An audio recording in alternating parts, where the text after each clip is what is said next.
média israélien Haaretz a récemment publié des témoignages de soldats et d'officiers israéliens qui ont confirmé avoir reçu l'ordre de tirer sur celles et ceux qui attendent l'aide humanitaire. L'horreur n'a plus de limite. C'est un champ de bataille, a déclaré un soldat à Haaretz. Là où j'étais posté, entre 1 et 5 personnes étaient tuées chaque jour. Les Gazaouis, la déshumanisation totale. Toujours selon Haaretz, un des réservistes mobilisés dans le nord de Gaza estime que Gaza n'intéresse plus personne. C'est devenu un enjeu France-Palestine Solidarité. On déposé une plainte avec constitution de partie civile pour des chefs de crimes de guerre contre de génocide. On fait du pôle crime. Bonjour, pour J'aime Radio, tout d'abord, je vais vous demander de vous présenter. Alors bonjour, je m'appelle Carline et je suis de la Nester. Oui.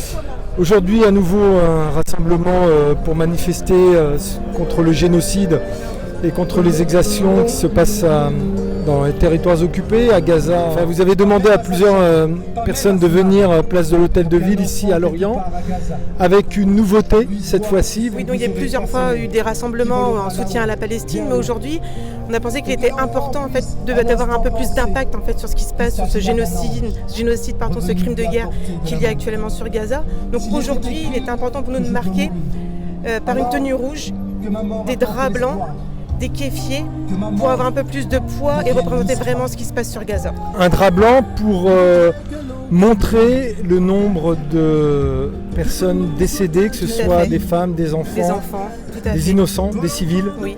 Oui, non, mais tout à fait, c'est pour représenter le nombre, parce que des chiffres, mais le fait de voir, je pense que ça peut porter plus d'attention envers tout le monde. Et là, je ne sais plus à combien est-ce qu'on est de milliers de personnes qui sont actuellement sur Gaza, de décédés. Et non, il faut que le peuple porte une voix forte en fait, auprès des Gazaouis pour leur dire qu'on est là et qu'on ne lâchera pas.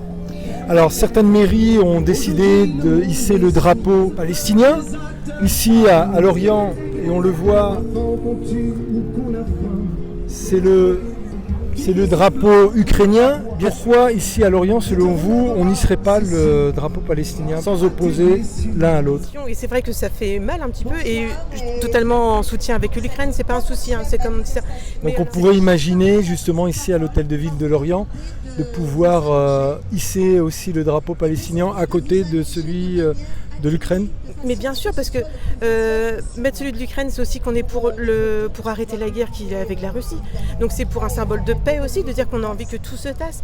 Donc tous les peuples opprimés, pourquoi pas hisser leur drapeau, et voilà, on signe, ouais, pourquoi pas leur hisser le drapeau. Je pense que ça pourrait être fait, bien sûr. Est-ce qu'on peut imaginer prochainement aussi peut-être un mur de la Shoah palestinienne avec le nom des disparus, ceux qui ont été assassinés, exécutés, qui sont morts à Gaza? On pourrait l'imaginer. Alors ça, oui, tout à fait. De toute façon, c'est l'imaginer, mais sur des faits réels. Donc ce serait juste retranscrit. Mais symboliquement. Ce serait un symbole, mais très, très, très, très fort. Oui. Si vous aviez quelque chose à ajouter, ça serait quoi? C'est ouvrez les yeux. Il faut ouvrir les yeux. Il faut pas voir la question il faut pas voir les questions politiques. Il faut voir vraiment l'humain. Parce que là, on oublie que ce sont des êtres humains, des innocents, des femmes, des enfants, des maris. Mais c'est ça, c'est l'humain avant tout. Je pense que c'est ça qu'il faut retenir, l'humain avant tout. Parce que si on se mettait à leur place, voilà. Moi, je pense que je finirais comme ça. Si c'était nous à leur place, qu'est-ce qu'on aimerait, quoi.